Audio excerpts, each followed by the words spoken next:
الحمدللہ رب العالمین والصلاة والسلام علی محمد الامین اعوذ باللہ من الشیطان الرجیم بسم اللہ الرحمن الرحیم۔ خواتین و حضرات، قانون جہاد میں ہم نے تمہید کا مطالعہ کر لیا تھا۔ اس کے بعد اب ہم یہ دیکھیں گے کہ جہاد کا اذن کب دیا گیا، اور اس میں یہ لفظ اذن بہت اہمیت کا حامل ہے، یعنی اس کی اجازت کب دی گئی۔ اذن کا مطلب یہ ہے کہ اب مسلمانوں کو اس بات کی اجازت دے دی گئی کہ وہ تلوار اٹھا سکتے ہیں۔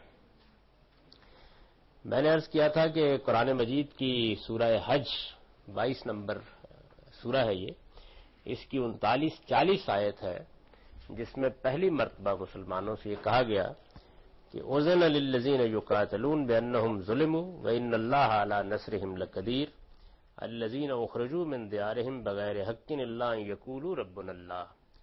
جن سے جنگ کی جائے انہیں جنگ کی اجازت دی گئی۔ اس میں دیکھیے جو پہلا ہی جملہ ہے وہ یہ بتا رہا ہے کہ مسلمان اپنی طرف سے اقدام نہیں کر سکتے، یعنی اگر دوسری جانب سے اقدام ہو جائے، جن سے جنگ کی جائے، دوسری طرف سے اقدام ہو جائے، یعنی مسلمانوں کو اس بات کی اجازت نہیں دی گئی کہ وہ قریش پر حملہ آور ہو جائیں یا مکے پر حملہ آور ہو جائیں، یا جو قبائل ان سے اختلاف کر رہے ہیں یا ان پر ظلم ڈھاتے رہے ہیں ان کے خلاف حملہ آور ہو جائیں۔ ان کو یہ کہا گیا ہے کہ اب اگر حملہ ہو جائے، جن سے جنگ کی جائے، انہیں جنگ کی اجازت دی گئی، اس لیے کہ ان پر ظلم ہوا۔ یعنی وجہ یہ بتائی گئی کہ ان لوگوں پر غیر معمولی ظلم و ستم ڈھائے گئے ہیں، اور اس ظلم و ستم کی انتہا یہ ہے کہ الذین اخرجوا من دیارہم بغیر حق، وہ جو اپنے گھروں سے ناحق نکال دیے گئے، یعنی یہ آخری درجے کی چیز ہو سکتی ہے، قتل سے پہلے آخری درجے کی چیز یہی ہو سکتی ہے کہ ایک شخص کو اس کے وطن سے، اس کے گھر بار سے نکلنے میں مجبور کر دیا جائے۔ تو قریش نے جس طریقے سے مسلمانوں کو تعذیب کا نشانہ بنایا، اور جیسے وہ اپنے وطن سے ہجرت کرنے پر مجبور ہوئے، اپنے گھروں سے نکلنے پر مجبور ہوئے، یہ مذہبی پرسیکیوشن کا ایک بڑا ہی بدترین معاملہ تھا۔ یعنی مذہبی لحاظ سے اگر ایک آدمی ایک نقطہ نظر اختیار کرنا چاہتا ہے تو آپ اس کو یہ نقطہ نظر آزادانہ طور پر اختیار کرنے کی اجازت نہیں دیتے، مارتے ہیں، پیٹتے ہیں۔ اگر وہ آپ کے ہتھے چڑھ جاتا ہے تو جو ظلم آپ کر سکتے ہیں کر ڈالتے ہیں، یہاں تک کہ لوگ گھروں سے نکلنے پر مجبور ہو گئے۔ اور یہ میں عرض کر چکا ہوں، تاریخ کے مسلمہ واقعات ہیں کہ ایسا نہیں کہ صرف مدینے کی طرف ہجرتی کا معاملہ ہوا، اس سے پہلے مسلمانوں کو، عورتوں اور بچوں تک کو حبشہ کی طرف جانا پڑا، یعنی ایسی صورتحال پیدا ہو گئی۔ تو یہ تو فرد قرارداد جرم ہے، یعنی وجہ بتائی ہے، جیسے کہ ہم اس سے پہلے دیکھ چکے ہیں کہ جہاد یا قتال اسلام میں ظلم و عدوان کے خلاف کیا جاتا ہے۔ اب اس میں یہ بحث نہیں ہے کہ ظلم و عدوان کا ارتکاب کس نوعیت سے ہوا ہے، یہاں جو چیز زیر بحث ہے وہ بالخصوص مذہبی پرسیکیوشن کی نوعیت ہے۔ آگے ہم اس پہ مزید بھی تفصیل کریں گے۔ تو اس میں مسلمانوں کو اجازت دی گئی۔ دو چیزیں ہیں جن کو بطور خاص ذہن میں رکھیے۔ ایک یہ چیز کہ اجازت دی گئی، اور دوسرے یہ کہ ابھی اجازت صرف ان لوگوں سے دی گئی جو حملہ آور ہو جائیں، یعنی اس میں مدافعت، ظلم کے خلاف اقدام اور اس کی اجازت دینا، یہ اہم باتیں ہیں، اس کا ہم مطالعہ کرتے ہیں۔ یہ قرآن کی پہلی آیات ہیں جن میں مہاجرین صحابہ کو اس بات کی اجازت دی گئی کہ وہ اگر چاہیں تو جارحیت کے جواب میں جنگ کا اقدام کر سکتے ہیں۔ یعنی یہ وہ پہلی آیات ہیں قرآن مجید کی 39-40 سورہ حج کی آیات، جن میں جو صحابہ کرام ہجرت کر کے اب مدینہ آ گئے تھے، انہیں یہ اجازت دی گئی کہ اگر جارحیت ہو جائے تو وہ جنگ کا اقدام کر سکتے ہیں۔ اگر جارحیت ہو جائے، یعنی اگر قریش حملہ آور ہو جائے تو وہ آگے سے جواب دے سکتے ہیں۔ مکے میں کیا صورتحال تھی، وہ حملہ آور ہو جائے تب بھی جواب دینے کی اجازت نہیں تھی، مدافعت میں بھی ہاتھ نہیں اٹھایا جا سکتا تھا۔ اور یہاں پر اب یہ اجازت دی گئی ہے کہ اگر جارحیت ہو جاتی ہے دوسری جانب سے تو آپ اقدام کر سکتے ہیں۔ قرآن نے بتایا ہے کہ یہ وہ لوگ تھے جنہیں بالکل بے قصور محض اس جرم پر ان کے گھروں سے نکلنے کے لیے مجبور کر دیا گیا کہ وہ اللہ ہی کو اپنا رب قرار دیتے تھے۔ یہ پوری بات قرآن نے کہی ہے کہ الذین اخرجوا من دیارہم بغیر حق الا ان یقولوا ربنا اللہ، وہ جو اپنے گھروں سے ناحق نکال دیے گئے صرف اس بات پر کہ وہ کہتے تھے کہ ہمارا رب اللہ ہے. یعنی یہ نہیں کہ انہوں نے کہیں وہ مار داڑ کر دی تھی، کسی کو کچھ کہا تھا یا کوئی ظلم یا کوئی زیادتی کی تھی، صرف یہ کہا تھا کہ ہمارا رب صرف اللہ ہے. یعنی صرف توحید کا اعلان کرنے پر وہ اس مشرکانہ تہذیب کے غلبے سے نکال دیے گئے. ان سے کہا گیا کہ اب جاؤ اس وطن کو چھوڑو. تو یہ قرآن نے جرم بیان کیا. قریش کے شدائد و مظالم کی پوری فرد قرارداد جرم اگر غور کیجئے تو اس ایک جملے میں سمٹ آئی ہے. یعنی جن کے خلاف جنگ کرنے کی اجازت دی گئی ہے ان کی فرد قرارداد جرم ایک جملے میں قرآن نے بیان کر دی ہے کہ یہ وہ لوگ ہیں کہ الذین اخرجوا من دیارہم بغیر حق الا ان یقولوا ربنا اللہ. ان کا کوئی جرم اس کے سوا نہیں تھا کہ انہوں نے کہا کہ ہمارا رب اللہ ہے، اور اس جرم میں یہ گھروں تک سے نکال دیے گئے. اس کی وجہ یہ ہے کہ کوئی شخص اپنے وطن اور گھر در کو اس وقت تک چھوڑنے کے لیے آمادہ نہیں ہوتا جب تک اس کے لیے وطن کی سرزمین بالکل تنگ نہ کر دی جائے. بِأَنَّهُمْ ظُلِمُوا کا اشارہ انہی مظالم کی طرف ہے، اور قرآن نے انہی کی بنیاد پر مسلمانوں کو یہ حق دیا ہے کہ اب وہ جارحیت کے خلاف تلوار اٹھا سکتے ہیں. یعنی ابھی بھی یہ حق نہیں دیا گیا کہ مسلمان آگے بڑھ کر حملہ آور ہو جائیں، ظلم کا مقابلہ کرنے کے لیے حملہ آور ہو جائیں، یہ نہیں حق دیا گیا. اگر قریش جہاں بھی ان کو نہیں جینے دیتے اور جارحیت کا ارتکاب کرتے ہیں تو وہ اس کا جواب دینے کا حق رکھتے ہیں، یعنی اب وہ تلوار اٹھا لیں. الذین اخرجوا من دیارہم کے جو الفاظ ان آیات میں آئے ہیں ان سے یہ بات بھی واضح ہوتی ہے کہ مسلمانوں کی جنگ کی اجازت ہجرت سے پہلے نہیں دی گئی. یعنی یہ میں نے آپ سے اکثر عرض کیا نا کہ قرآن مجید ایسے طریقے سے بات بیان کرتا ہے کہ جس میں آپ کو پس منظر زمانہ وہ خود بخود معلوم ہو جاتا ہے. یعنی یہ چونکہ ہجرت مدینے کی جو ہے اس کے بعد دی گئی ہے تو اس وجہ سے اس کو قرآن نے ایک طرف سے ظلم کو بیان کرنے کے لیے واضح کر دیا، اسی سے معلوم ہو جاتا ہے کب اجازت دی گئی. یعنی اس وقت دی گئی جبکہ یہ لوگ گھروں سے نکال دیے گئے ہیں. اس کی وجہ کیا ہے؟ یعنی یہ کیوں ہوا کہ قتال کی اجازت مسلمانوں کو اس سے پہلے نہیں دی گئی؟ سبب کیا ہے؟ ظاہر ہے کہ یہ اب دین میں ایک اہم مسئلہ ہے، اس کو متعین ہونا چاہیے. میں نے عرض کیا تھا کہ اس میں اذن ایک غیر معمولی لفظ ہے. کوئی بات یہ ہے کہ آپ کے خلاف ظلم کا ارتکاب کسی نے کیا ہے، ظلم کا ارتکاب کیا ہے تو آپ کو تلوار اٹھانے کی اجازت کیوں نہیں ہے؟ یہ سوال پیدا ہوتا ہے نا.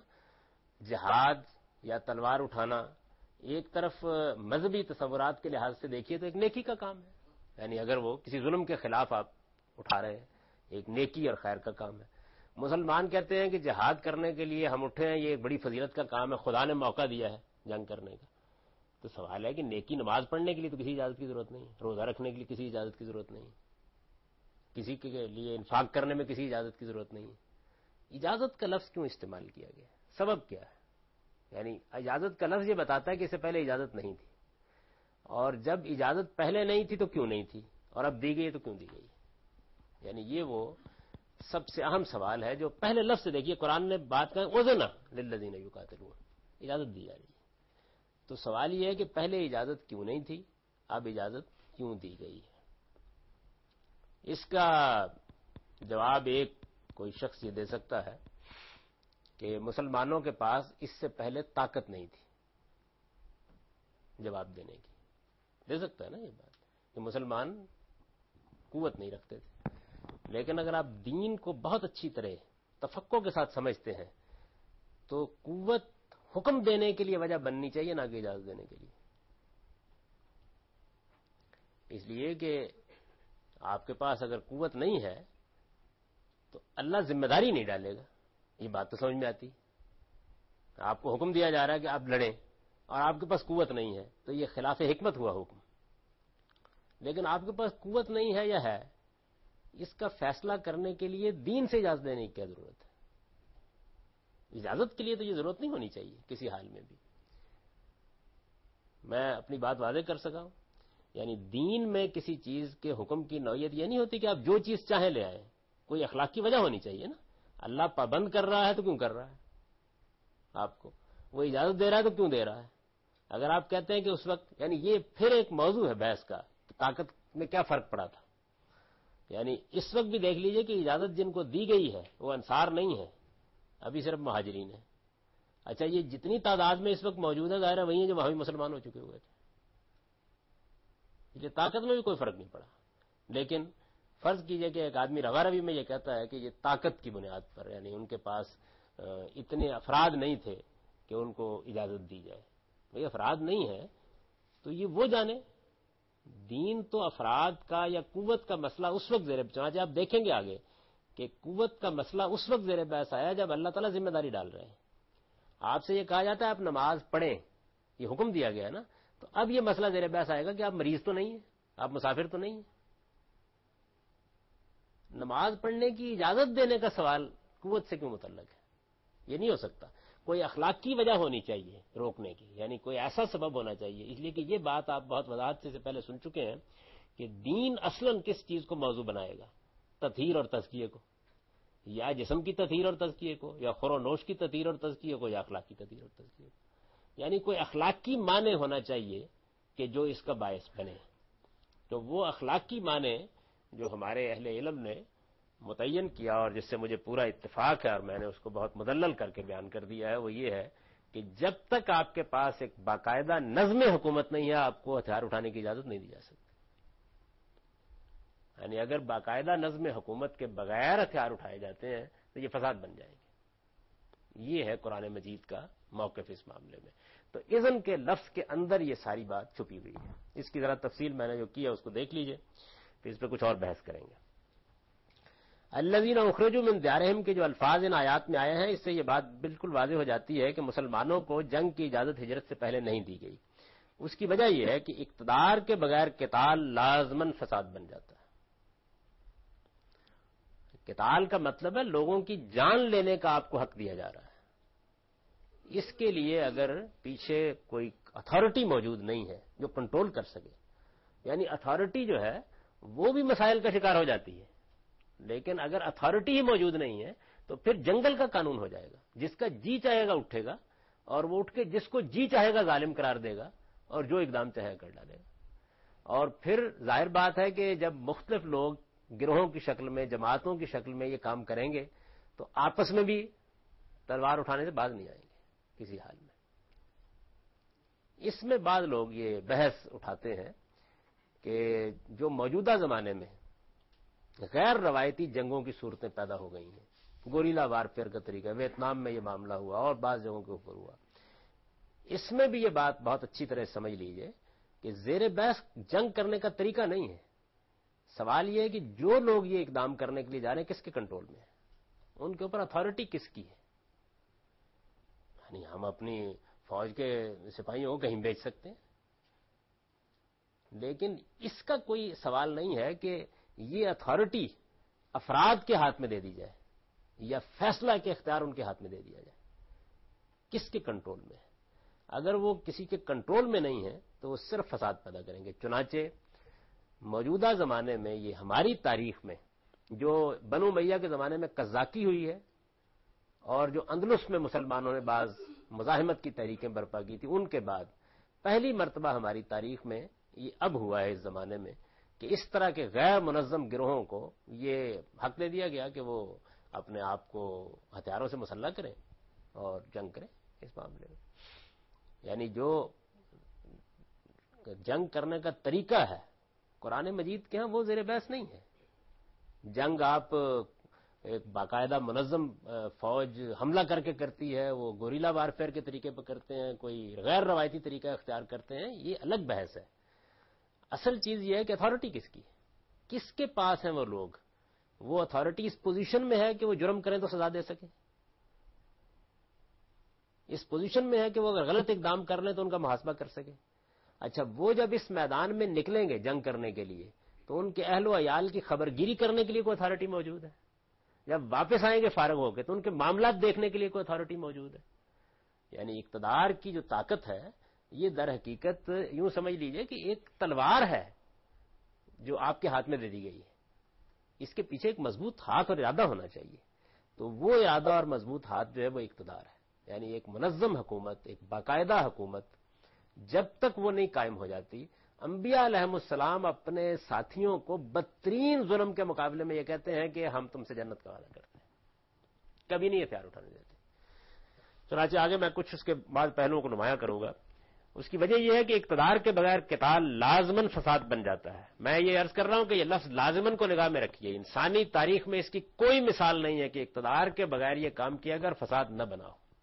دنیا میں جہاں کہیں یہ ہوا ہے بے گناہ مارے گئے ہیں, ایک دوسرے کا خون بہا ہے, اور اس کے بعد منظم جماعتوں اور گروہوں نے ایک دوسرے کی کھالیں کھینچی, اور جس وقت پھر وہ جنگ کے نتائج سمیٹنے کا موقع آیا ہے تو وہی کچھ ہوا ہے جو افغانستان میں آپ نے دیکھا. یعنی اس سے مختلف ہو نہیں سکتا کسی حال میں بھی.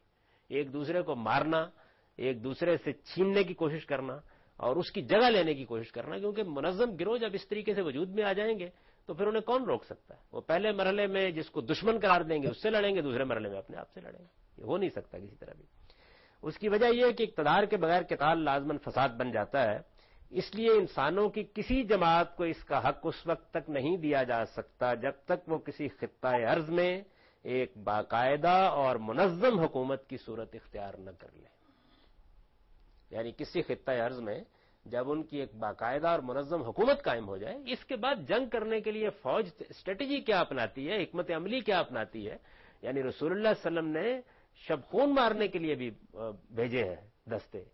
بعض موقعوں کے اوپر اس نوعیت کی کوئی سریہ کی کاروائیاں بھی کی گئی ہیں. یہ جنگی جب آپ اعلان کر دیتے ہیں دشمن کے خلاف آپ کرتے ہیں یہ کاروائیاں, لیکن وہ سارے کے سارے لوگ جواب دہ ہیں, ایک اتھارٹی کے تحت ہے, فیصلہ کوئی کرنے والا ہے. اور اگر فیصلہ جیسے کہ آگے آپ دیکھیں گے کہ نخلا کے مقام کے اوپر جو پارٹی بھیجی گئی تھی اس کو حکم صرف یہ دیا گیا تھا کہ وہ وہاں پر جو کارروائی قریش کی طرف سے ہو رہی ہے اس کی نگرانی کرے گی جب آپ دشمن کے خلاف اٹوار ہوتے ہیں. لیکن انہوں نے کیا کیا, انہوں نے قتل کر دیا. نبی صلی اللہ علیہ وسلم کو اتنی خفت اٹھانی پڑی اس کے نتیجے میں, اور بڑی سخت کارروائی آپ نے کی, اور یہ کہا کہ یہاں جو انہوں نے کارروائی کی اس کی دیت میں خود ادا کروں گا. دیکھیے اتھارٹی کیا کرتی ہے. یعنی ایک معاملے میں اگر حدود سے تجاوز کر دیا گیا ہے کون پوچھنے والا ہے.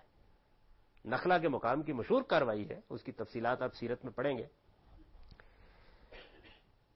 اس لیے انسانوں کی کسی جماعت کو اس کا حق اس وقت تک نہیں دیا جا سکتا جب تک وہ کسی خطہ ارض میں ایک باقاعدہ اور منظم حکومت کی صورت اختیار نہ کر لیں. مکے میں یہ چیز مسلمانوں کو حاصل نہیں ہوئی. مکے میں ان کی کوئی حکومت نہیں تھی, اتنا ہی تھے وہ جتنے مہاجرین اب مدینے میں تھے. مہاجرین کا مطلب ہی یہ ہے وہ جو مکے سے ہجرت کر کے آئے ہیں. کوئی طاقت میں فرق نہیں پڑا. فرق کیا پڑا ہے, لیکن ہجرت کے بعد جب میثاق مدینہ کے نتیجے میں یثرب کا اقتدار رسول اللہ صلی اللہ علیہ وسلم کو منتقل ہو گیا تو اس کے فوراً بعد جنگ کی اجازت دے دی. یعنی یہ جو آیت ہے جب سورہ حج میں آپ اس کو پڑھیں گے اس کے سیاق و سباق میں, تو یوں سمجھ لیجئے کہ اس پر بحث ہو گئی ہے کہ سفر ہجرت ہی میں آ گئی, مسئلہ ختم ہو گیا. یعنی جو چیز باعث تھی روکنے کی وہ ختم ہو گئی, اس کے بعد اجازت دے دی گئی. اس میں شبہ نہیں کہ اللہ تعالیٰ کو اس وقت بھی مسلمانوں کی مدد پر پوری قدرت حاصل تھی جب مکے میں وہ بدترین مظالم کا ہدف بنائے گئے, مگر جنگ اس کے باوجود ممنوع رہی. جنگ کی اجازت نہیں دی گئی. یعنی ظلم میں کوئی کمی نہیں تھی. ظلم تو وہی ہوا ہے. اس کے بعد تو ظاہر ہے قریش ظلم کرنے کے لیے مدینے میں تو نہیں آ سکتے تھے, اب تو حملہ ہی کرنے کے لیے آئیں گے. تو مظالم آخری درجے میں ہو گئے لیکن جنگ ممنوع رہی. یہاں تک کہ برسوں ستم جھیلنے اور ظلم اٹھانے کے بعد لوگ بلا کر گھروں سے نکلنے کے لیے مجبور ہو گئے. نصرت الہی کا, اللہ کی مدد کا جو ضابطہ سورہ انفال میں بیان ہوا ہے وہ بھی آگے زیر بحث آئے گا اسی عنوان کے تحت. اس کی روح سے 100 کے مقابلے میں وہ اگر 10 بھی ہوتے تو اس زمانے میں جنگ کا نتیجہ لازماً انہی کے حق میں نکلتا.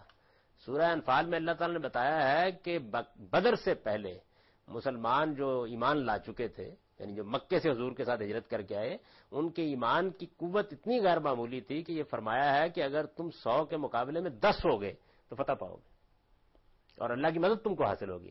اب قریش جو بڑی سے بڑی طاقت نکال کے لائے نا مکے سے, ایک تو یہ نا باہر کے قبیلوں کو جب انہوں نے اغوا کیا ہے تو آپ کو معلوم ہے کہ وہ بدر میں 1000 سے زیادہ نہیں تھے, اور مسلمانوں کے 235-33 خاندان جو ہے وہ ہجرت کر کے آئے. ان کے اندر مسلمان بدر میں فوراً ہی بعد سال ڈیڑھ کے بعد 313 انصار کو بھی آپ شامل کر لیجئے, کچھ تھوڑے لوگوں کو بھی آپ 100 آدمی بھی کر لیجئے تب بھی ایک بڑا طاقت ہو جاتی ہے. یعنی ایک طاقت کا مسئلہ ہی نہیں ہے سرے سے. یہاں تک کہ برسوں ستم جھیلنے اور ظلم اٹھانے کے بعد لوگ بلا کر گھروں سے نکلنے کے لیے مجبور ہو گئے. نصرت الہی کا جو ضابطہ سورہ انفال میں بیان ہوا ہے اس گروہ سے 100 کے مقابلے میں وہ اگر 10 بھی ہوتے تو اس زمانے میں جنگ کا نتیجہ لازماً انہی کے حق میں نکلتا. پھر کیا وجہ ہے کہ مدینہ ہجرت سے پہلے انہیں اس کی اجازت نہیں دی گئی؟ یعنی طاقت تو اس کا باعث نہیں ہو سکتی. اس سوال پر جس پہلو سے بھی غور کیجئے یہ حقیقت بالکل مبرہن ہو کر سامنے آ جاتی ہے کہ اس کا سبب یقیناً وہی ہے جو ہم نے اوپر بیان کی ہے. انبیاء علیہم السلام کی پوری تاریخ اسی حقیقت کی گواہی دیتی ہے. سیدنا موسیٰ علیہ السلام کے بارے میں معلوم ہے کہ انہوں نے جہاد و قتال کے لیے اس وقت تک کوئی اقدام نہیں کیا جب تک بنی اسرائیل کو مصر سے نکال کر اپنی حکومت کے تحت ایک آزاد علاقے میں منظم نہیں کر لیا. سیدنا موسیٰ علیہ السلام کی قوم کی داستان آپ کو معلوم ہے، تورات میں بھی بیان ہوئی ہے. یعنی فرعونیوں نے، قبطیوں نے جب سیدنا یوسف کا اقتدار ختم ہوا ہے، اس کے بعد مصر میں حالات میں سیاسی تبدیلی آئی. ایک ایسی قوم کے ہاتھ میں مصر کا اقتدار آ گیا، اس زمانے میں ذرا بادشاہی ہوتی تھی، جس نے بنی اسرائیل کو، جو کسی زمانے میں بڑی شان سے مصر میں آئے تھے، غلام بنا لیا باقاعدہ. اس سے آخری درجے کی کوئی چیز تو نہیں ہوتی. مسلمان اپنے اوپر ہونے والے مظالم کی داستان سناتے ہیں کہ ان کے ساتھ اسرائیل میں یہ ہو رہا ہے، کشمیر میں یہ ہو رہا ہے، غلام بنا لیے گئے. اس کے باوجود سیدنا موسیٰ علیہ السلام کو ہتھیار اٹھانے کی اجازت نہیں دی گئی اس وقت تک، جب تک کہ وہ ہجرت کر کے ایک آزاد علاقے میں منظم نہیں ہو گئے اور ان کی ایک باقاعدہ حکومت قائم نہیں ہو گئی. بالکل اس کی اجازت نہیں دی گئی. آپ قرآن مجید کی سورہ یونس میں آگے چل کے پڑھیں گے کہ جب ان کو منظم کیا گیا تو کہا کہ نماز کا اہتمام کرو، قبلے کا تعین کرو، اپنی اخلاقی اصلاح کرو. ظلم ہوتا ہے تو ہوتا رہے، مظلومانہ جد و جہد کرو. اس کے مقابلے میں مظلومانہ جد و جہد کیا ہوتی ہے؟ آپ حق کہتے ہیں، حق پر کھڑے رہتے ہیں، اور جو بھی ظلم ہوتا ہے جیسے مکے میں حضور نے کیا. یعنی یہ آپ دلچسپ بات دیکھیے کہ سیدنا موسیٰ علیہ السلام نے بعد میں بالکل اسی طرح قتال کیا ہے، ویسے ہی جہاد کیا ہے، ویسے ہی علاقے فتح کیے ہیں جیسے رسول اللہ اور صحابہ کرام نے کیے. لیکن فرعون کے انتہائی مظالم کے باوجود وہاں اس کا کوئی سوال نہیں ہے کہ دو چار ٹولیاں جو ہیں وہ کسی خفیہ جگہ کے اوپر جمع ہو جائیں اور اس کے بعد ان کو ہتھیار دے دیے جائیں، ان میں دو چار نکل کے کبھی فرعون کے چچا کو مارا ہے، کبھی ماموں کو مارا ہے. یہ طریقہ نہیں اختیار کیا گیا بالکل کسی حال میں. انبیاء علیہم السلام کی پوری تاریخ اسی حقیقت کی گواہی دیتی ہے. سیدنا موسیٰ علیہ السلام کے بارے میں معلوم ہے کہ انہوں نے جہاد و قتال کے لیے اس وقت تک کوئی اقدام نہیں کیا جب تک بنی اسرائیل کو مصر سے نکال کر اپنی حکومت کے تحت ایک آزاد علاقے میں منظم نہیں کر لیا. مسیح علیہ السلام کی دعوت میں یہ مرحلہ نہیں آیا. اور یہ بات بھی یاد رکھیے کہ مسیح علیہ السلام جس وقت بنی اسرائیل میں مبعوث ہوئے ہیں، بنی اسرائیل اس وقت رومیوں کی غلامی میں تھے. یعنی یہ خیال نہ کیجیے کہ حالات بہت اچھے تھے، رومیوں کی غلامی میں تھے. اور اس زمانے کی استبدادی حکومتیں جو ظلم و ستم کیا کرتی تھیں اپنے محکوموں کے اوپر، اس کی تاریخ سے ہر آدمی واقف ہے. مسیح علیہ السلام کی دعوت میں یہ مرحلہ نہیں آیا تو انہوں نے جہاد و قتال کا نام بھی نہیں لیا. انجیل خالی ہے اس سے بالکل. آپ فرمائیں گے کہ ان کی انجیل میں حکم نہیں تھا. مزید سنیے، مسیح علیہ السلام کی دعوت میں یہ مرحلہ نہیں آیا تو انہوں نے جہاد و قتال کا نام بھی نہیں لیا، درا حالے کے خود ان کے بقول وہ تورات کو منسوخ کرنے نہیں بلکہ پورا کرنے کے لیے آئے تھے. متی کی انجیل میں وہ یہ کہتے ہیں نا کہ میں تورات کو منسوخ کرنے نہیں بلکہ پورا کرنے کے لیے آیا ہوں. یعنی وہ تورات کے قانون کے پابند تھے، اور تورات کے بارے میں معلوم ہے کہ اس میں قتال کا حکم پوری صراحت کے ساتھ موجود ہے. کچھ لوگ یہ بحث کرتے ہیں کہ قرآن مجید میں قتال کا حکم لکھا ہوا ہے تو کیوں نہ عمل کریں اس کے اوپر. تورات میں وہ حکم لکھا ہوا موجود تھا. سیدنا مسیح اسی تورات کو زندہ کرنے کے لیے کھڑے ہوئے ہیں، لیکن نام تک نہیں لیا انہوں نے اس کا. اور اس نام نہ لینے کا نتیجہ نکلا ہے ایک غیر معمولی. ان کی امت اس بات کے بارے میں مصر ہو گئی کہ ان کے دین میں جہاد کا کوئی تصور نہیں، اس کو گوارا کر لیا گیا. اور میں یہ کہتا ہوں کہ تھوڑی دیر کے لیے قرآن اٹھائیے. قرآن مجید کے بارے میں آپ یہ جانتے ہیں نا کہ اس کی صورتوں کے اوپر لکھا ہوتا ہے کہ مکے میں کون سی نازل ہوئی. مکی صورتوں کو الگ کر دیجئے، پھر قتال کا لفظ نکال کے دکھائیے اس کے اندر سے. اگر فرض کر لیجئے کہ جیسے سیدنا مسیح کو اقتدار حاصل نہیں ہوا، رسول اللہ کو بھی حاصل نہ ہوتا، تو قرآن بھی قتال کے ذکر سے خالی ہوتا. یہ قرآن مجید میں نہیں ہے، کسی جگہ نہیں ہے. مدینے میں جب آپ ہجرت کر کے آئے ہیں تو یہ پہلی آیت ہے جو ذکر کرتی ہے پہلی بار کہ قتال بھی کوئی چیز ہے جس کی اجازت دی جا سکتی ہے. مسیح علیہ السلام کی دعوت میں یہ مرحلہ نہیں آیا تو انہوں نے جہاد و قتال کا نام بھی نہیں لیا، درا حالے کہ خود ان کے بقول وہ تورات کو منسوخ کرنے نہیں بلکہ پورا کرنے کے لیے آئے تھے. اور تورات کے بارے میں معلوم ہے کہ اس میں قتال کا حکم پوری صراحت کے ساتھ موجود ہے. صالح، ہود، شعیب، لوط، ابراہیم اور نوح علیہم السلام جیسے جلیل القدر رسولوں کی سرگزشت بھی یہی بتاتی ہے. آخری درجے میں ان کی قوم نے ان پر ایمان لانے والوں پر مظالم کیے ہیں. یعنی ذرا اس رات کا تصور کریں نا کہ جس میں سیدنا لوط کے ہاں چند مہمانوں کے ساتھ قوم کیا سلوک کرنے کے لیے آ گئی. لیکن آپ دیکھیے کہ اس کا جواب میں کیا کہہ رہے ہیں. کہ میری بیٹیاں موجود ہیں، خدا کے لیے میرے مہمانوں کو رسوا نہ کرو. یعنی اس جگہ تک وہ چلے گئے ہیں.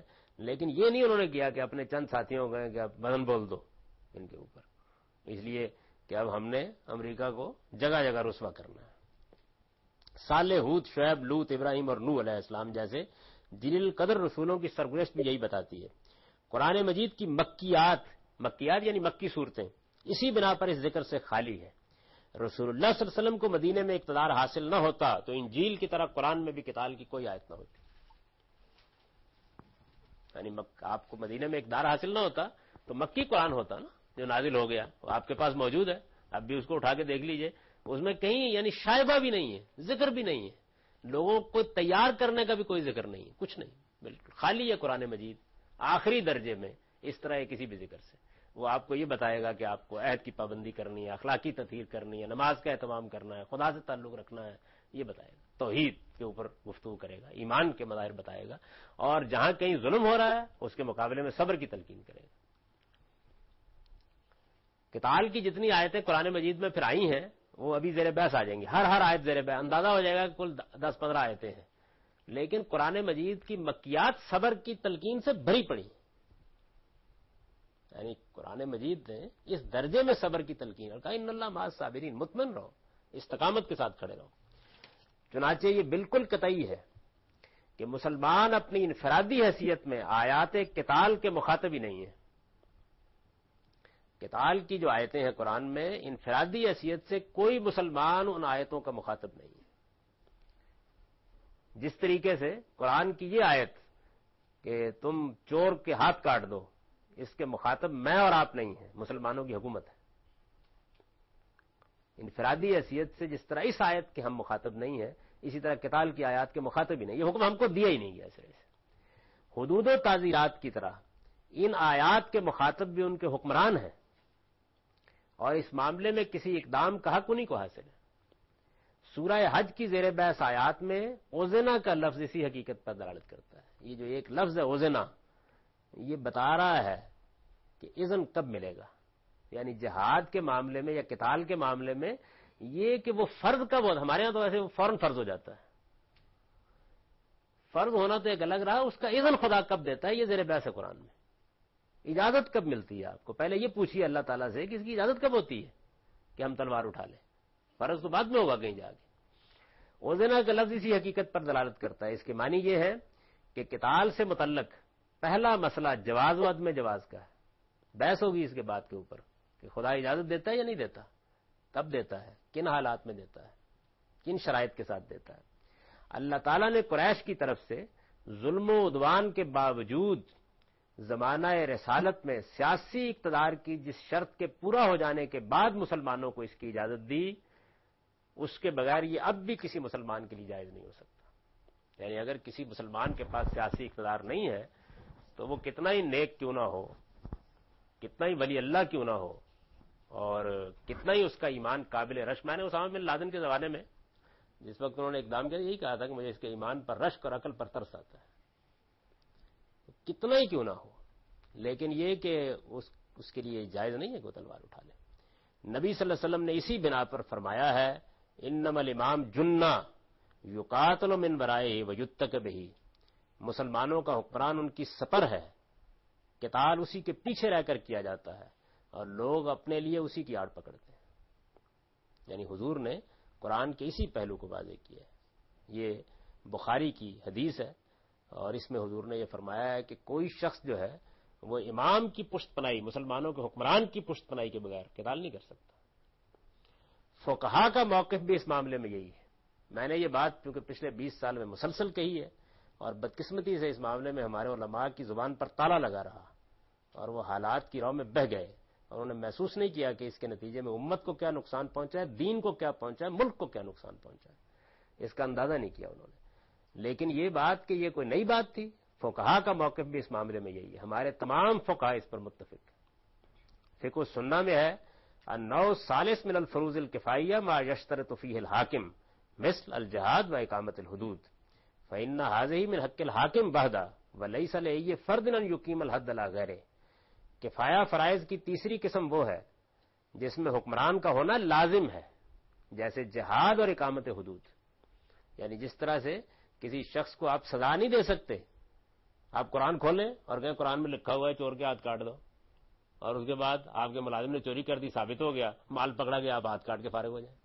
جیسے آپ یہ کام نہیں کر سکتے، اس کے لیے حکمران کا، عدالت کا، قانون کا ہونا ضروری ہے، بالکل اسی طرح سے قتال کے لیے بھی ہونا. یہ فقہا کہتے ہیں اس معاملے میں.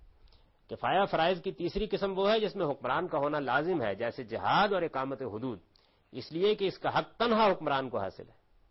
یہ فقہا نے جو قانون بیان کیا اس کا ترجمہ ہے، اس لیے کہ اس کا حق تنہا حکمران کو حاصل ہے، اس کے سوا کوئی شخص بھی یہ حق نہیں رکھتا کہ وہ کسی دوسرے پر حد قائم کرنے کے لیے اٹھ کھڑا ہو.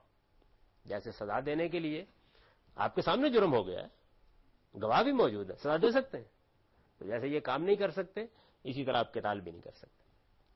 یہاں میں نے ایک نوٹ لکھا ہے، اور اس کی وجہ یہ ہے کہ جس وقت میں نے یہ بات کہی اور بار بار لوگوں کو توجہ دلائی، مسلمانوں کے علماء کو، ان کے حکمرانوں کو بھی اور ان کے ذمہ دار لوگوں کو بھی، تو لوگوں نے میرے خلاف جو تردیدی چیزیں لکھی تو اس میں یہ کہا کہ دیکھیے بات یہ ہے، یعنی یہ سارے دلائل اپنی جگہ رکھے کے رکھے رہ گئے. انہوں نے کہا وہ دیکھیں ابو بصیر نے یہی کام کیا تھا.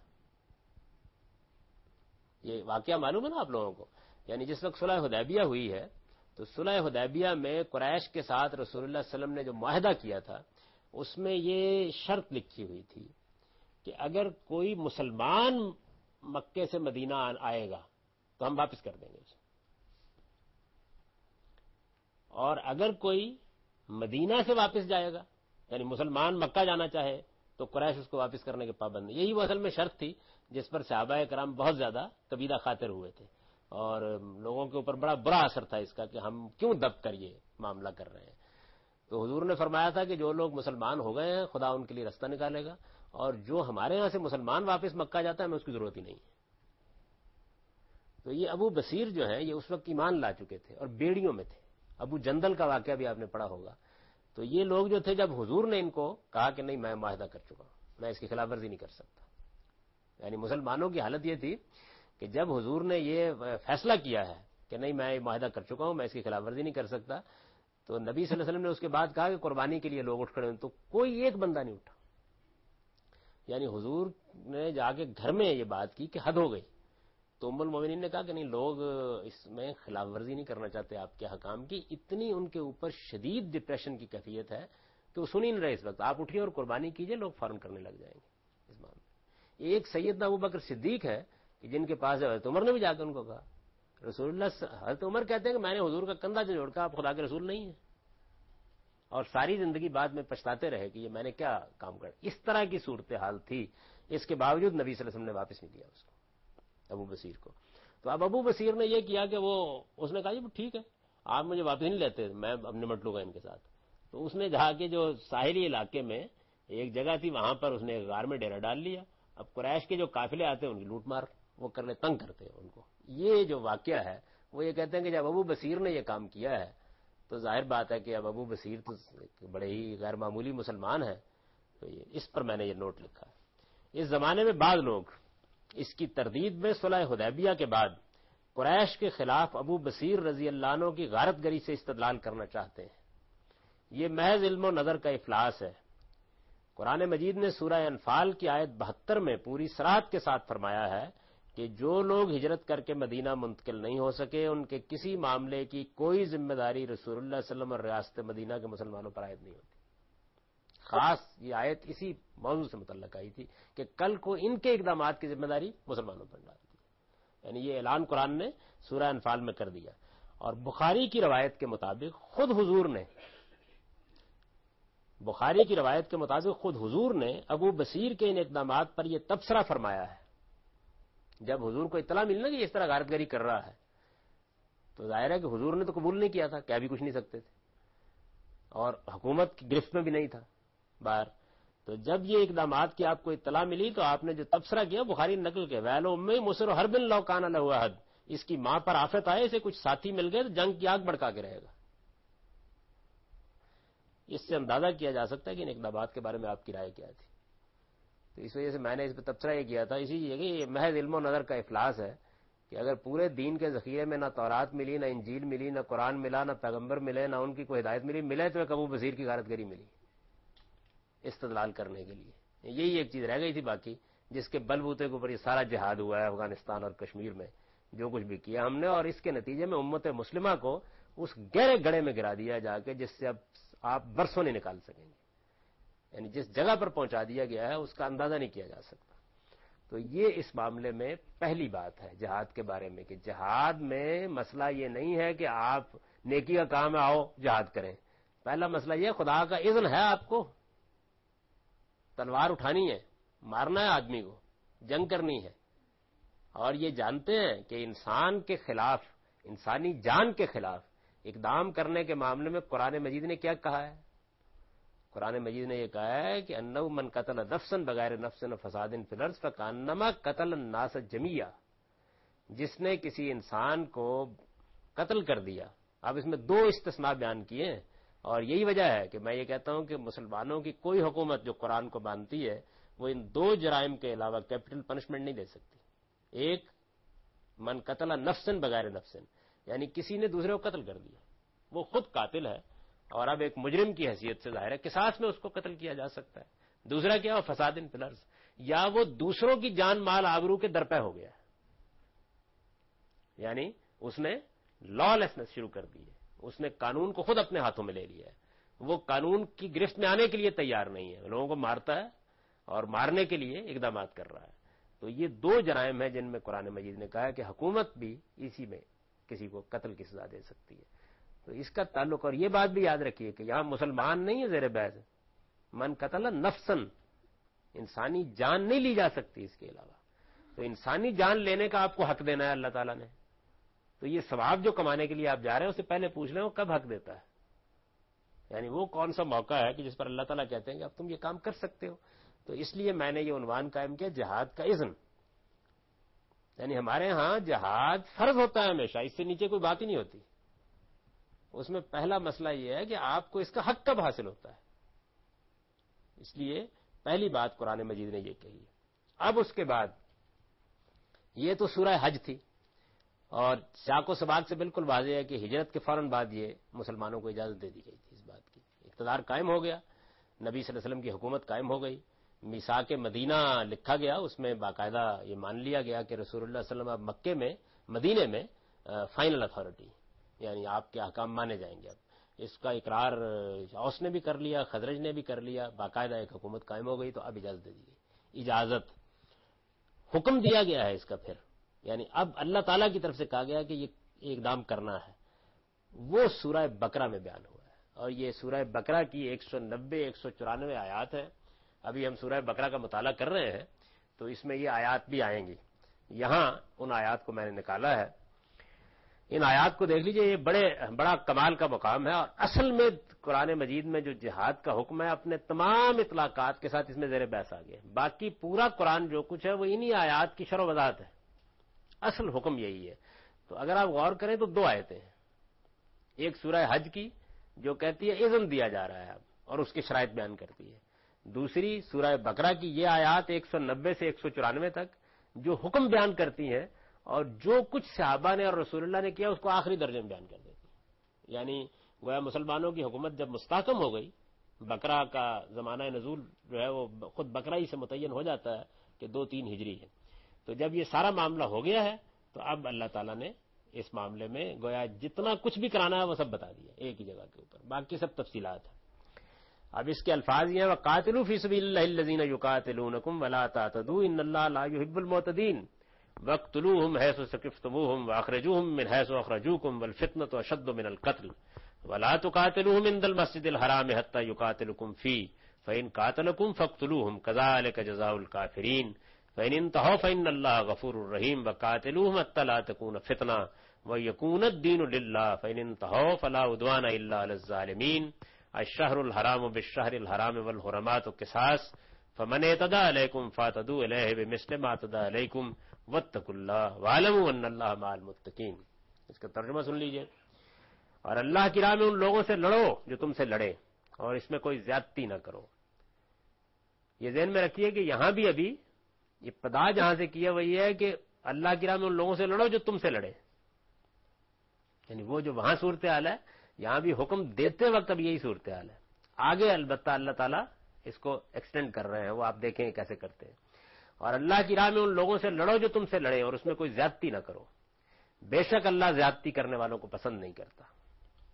یعنی ظاہر ہے قتال کا معاملہ ہے نا، تو حکم کے الفاظ جیسے ہی آئے ہیں سب سے پہلے یہ ہدایت آ گئی کہ دیکھو زیادتی نہیں ہونی چاہیے. کوئی ظلم کے خلاف اقدام کرنے جا رہے ہو، اس کا یہ مطلب نہیں ہے کہ تم کہو کہ اچھا اب ہمیں ظلم کرنے کا حق حاصل ہو گیا. زیادتی نہ کرو، بے شک اللہ زیادتی کرنے والوں کو پسند نہیں کرتا. اور انہیں جہاں پاؤ قتل کرو اور وہاں سے نکالو جہاں سے انہوں نے تمہیں نکالا ہے. یہ مجرم جو ہیں اگر یہ لڑنے کے لیے آمادہ ہو جائیں تو پھر ان کے خلاف آخری اقدام کیا جائے گا.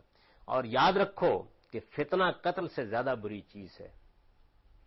فتنہ قرآن مجید میں مذہبی پرسیکیوشن کے لیے استعمال ہوتا ہے، یعنی کسی آدمی کو اس کا دین تبدیل کرنے پر مجبور کرنا. جیسے ہم نے بھی، مسلمانوں نے بھی اپنے ہاں اس میں کمی نہیں کی. یہ جو پرسیکیوشن ہے، مذہبی پرسیکیوشن، یہ خدا کے خلاف جنگ ہے. ایک آدمی ایک نظریہ رکھتا ہے، رائے رکھتا ہے، نقطہ نظر رکھتا ہے، آپ کو کیا حق حاصل ہے کہ آپ اسے تبدیل کرانے کی کوشش کریں. تو قرآن مجید نے کہا کہ فتنہ قتل سے زیادہ بری چیز ہے. اور مسجد حرام کے پاس، اچھا اب چونکہ یہ آگے میں بتاؤں گا آپ کو کہ یہ اصل میں کیا مسئلہ پیدا ہوا ہے، سیاق و سباق کیا ہے، کیوں یہاں اجازت دینے کا عمل شروع ہو گیا ہے، وجہ کیا بنی. اور مسجد حرام کے پاس تم ان سے خود پہل کر کے جنگ نہ کرو جب تک وہ تم سے اس میں جنگ نہ کرے. یعنی ایک بڑی حرمت جو ہے وہ خود مسجد حرام ہے جس کے وہ متولی ہیں. تو اگر وہاں صورتحال پیدا ہو جاتی ہے، پھر اگر وہ جنگ چھیڑ دیں تو انہیں بغیر کسی تردد کے قتل کرو. یعنی اب مسجد حرام کی بھی حرمت کا خیال نہیں رکھا جائے گا، اس لیے کہ انہوں نے خود جنگ چھیڑ دی ہے. تو اب کیا کیا جائے گا؟ اس طرح کے منکروں کی یہی سزا ہے.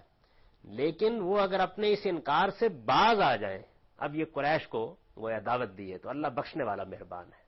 یعنی یہ سب کچھ کے باوجود بھی ایمان کی دعوت، توبہ کی دعوت موجود ہے. اور تم ان سے، اب یہ ہے اصل میں، یعنی یہ جنگ اس وقت تلوار اٹھائی نہیں جائے گی جب تک ان کی طرف سے اقدام نہ ہو جائے. لیکن جب ہو جائے تو پھر ہونا ہی چاہیے نا کہ وہ پیچھے ہٹ جائیں تو آپ ہٹ جائیں. نہیں، یہاں حکم آ گیا اب، اور تم ان سے برابر جنگ کیے جاؤ. نہیں، اب پیچھے نہیں ہٹیں گے ہم. اقدام ہو گیا اور تم ان سے برابر جنگ کیے جاؤ یہاں تک کہ فتنہ باقی نہ رہے، اس سرزمین میں دین اللہ کا ہو جائے. یعنی قریش کے خلاف جب جنگ کا اذن دیا گیا تو یہ کہا گیا کہ اقدام نہیں کیا جائے گا جب تک وہ نہیں کریں گے. کر دیں تو پھر اقدام کے خاتمے پر جنگ نہیں رکے گی.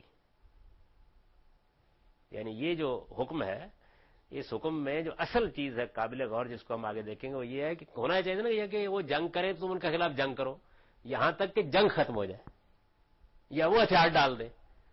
یہ نہیں کہا گیا. نہیں، اب جنگ جو ہے وہ شروع تو ان کی طرف سے ہوگی، لیکن شروع ہو جانے کے بعد پھر ہم اسے بند نہیں کریں گے ان کے ہتھیار ڈالنے کے باوجود. اور تم ان سے برابر جنگ کیے جاؤ یہاں تک کہ فتنہ باقی نہ رہے. یعنی پرسیکیوشن کا مکمل طور پہ خاتمہ ہو جائے. کوئی کسی مذہبی اختلاف کی بنیاد پر کسی آدمی کو تنگ نہ کرے اس سرزمین میں، اور اس سرزمین میں دین اللہ کا ہو جائے. دوسری بات یہ کہہ دی. یعنی پہلی بات یہ اگر ہوتی تو چلیے آسان تھا معاملہ، اور دین اللہ کا ہو جائے. لیکن وہ باز آ جائیں تو جان لو کہ اقدام صرف ظالموں کے خلاف ہی جائز ہے. ماہ حرام کا بدلہ ماہ حرام ہے. آپ کو معلوم ہے نا کہ 4 مہینے جو ہیں جو جنگ کے لیے ممنوع قرار دیے گئے ہیں حج اور عمرے کی وجہ سے. سرزمین عرب میں جنگ نہیں ہوتی تھی ان 4 مہینوں میں. تو یہ اللہ تعالیٰ نے سورہ توبہ میں بتایا کہ یہ اللہ کے قانون میں، یعنی حضرت ابراہیم کے زمانے سے ایسا ہی قانون رہا ہے. اگر قریش اس ماہ حرام کے اندر اقدام کر ڈالے تو فرمایا ماہ حرام کا بدلہ ماہ حرام ہے. اور اسی طرح دوسری حرمتوں کے بدلے ہیں. یہ آیت ہے، آپ آگے اس کی تشریح کریں گے. بڑی خوبصورت عربی ہے اس میں، اس کو اردو میں منتقل کرنا بہت مشکل ہے کہ جب کسی حرمت کو وہ توڑیں گے تو ہم توڑیں گے. لہذا جو تم پر زیادتی کریں تم بھی ان کی اس زیادتی کے برابر ہی انہیں جواب دو، اور اللہ سے ڈرتے رہو اور جان رکھو کہ اللہ ان کے ساتھ ہے جو اس کے حدود کی پابندی کرتے ہیں. یہ آیات احکام ہے. یعنی جب حکم جو دیا گیا وہ یہ ہے.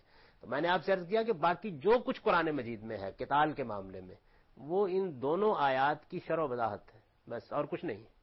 اصل میں ایک اذن والی آیت ہے اور یہ 4 آیتیں جو ہیں یہ حکم کی آیات ہیں. یہ پوری بات کو بیان کرتی ہیں. اب ہم ان کو کھولیں گے کہ یہ کیا کیا بات بیان کرتی ہیں.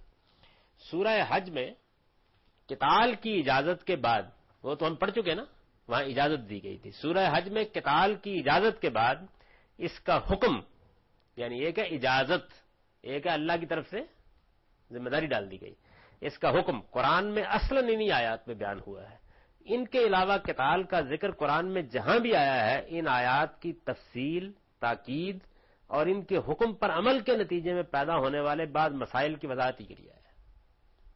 یعنی یا تو کہیں ذرا تفصیل کر دی ہے. قرآن کا جو عام طریقہ ہے کہ وہ حکم دے گا تو اجمال کے ساتھ دے دے گا. اب ظاہر ہے اس میں اگر کوئی بحث پیدا ہو جاتی ہے، کوئی سوال پیدا ہو، تفصیل کر دے گا. یا بعض جگہوں پر اس حکم پر عمل کرنے کے لیے تاکید کی گئی ہے کہ مسلمان اٹھے اور یہ کریں. یا یہ ہوا ہے کہ اس حکم پر عمل کرنے کے نتیجے میں کچھ مسائل پیدا ہوتے ہیں، وہ گوناگوں مسائل ہیں جو مثلا آگے زیر بحث آئیں گے، تو ان کی وضاحت کے لیے آیا ہے سورہ بقرہ میں. اب یہ دیکھیے کہ یہ آیتیں اصل میں کس سیاق میں آئی ہیں. یعنی یوں تو نہیں ہے نا کہ قرآن آیتوں کا مجموعہ ہے، اس میں جو حکم کہیں رکھ دیا. ایک مسئلہ بنا ہے جس میں کہا گیا نا کہ وہ لڑیں. کیا مسئلہ ہے جب ہوا ہے؟ سورہ بقرہ میں ان کا سیاق یہ ہے کہ مسلمانوں پر یہ بات جب واضح کی گئی کہ بیت اللہ کا حج ان پر فرض ہے. یعنی یہ آیتیں ایسے آئی ہیں کہ پہلے اللہ تعالیٰ نے یہ کہا ہے کہ ابراہیمی دین کی تجدید کے لیے تمہیں بھی اسی طرح حج کرنا ہے جیسے جاہلیت میں حج ہوتا رہا. تو حج فرض ہے تمہارے اوپر.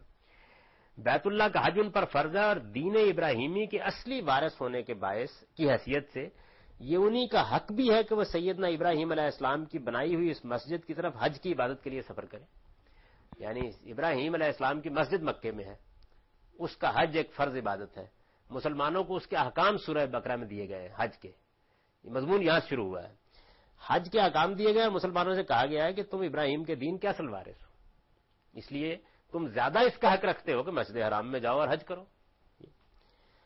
اب اس میں یہ مسئلہ پیدا ہو گیا کہ اگر تو قریش حج کرنے کے لیے مسلمان جاتے ہیں، حج کرنے دیتے ہیں ان کو، تو مسئلہ ختم ہو گیا، کوئی مسئلہ نہیں ہے. لیکن اس کا شدید اندیشہ تھا کہ قریش ایسا نہیں کرنے دیں گے. چنانچہ قرآن مجید یہ کہتا ہے کہ اس مسجد کی طرف حج کی عبادت کے لیے سفر کریں تو ضروری ہوا کہ یہ بات بھی ان پر واضح کر دی جائے کہ اس معاملے میں قریش اگر مزاحمت کا رویہ اختیار کریں تو انہیں کیا کرنا چاہیے.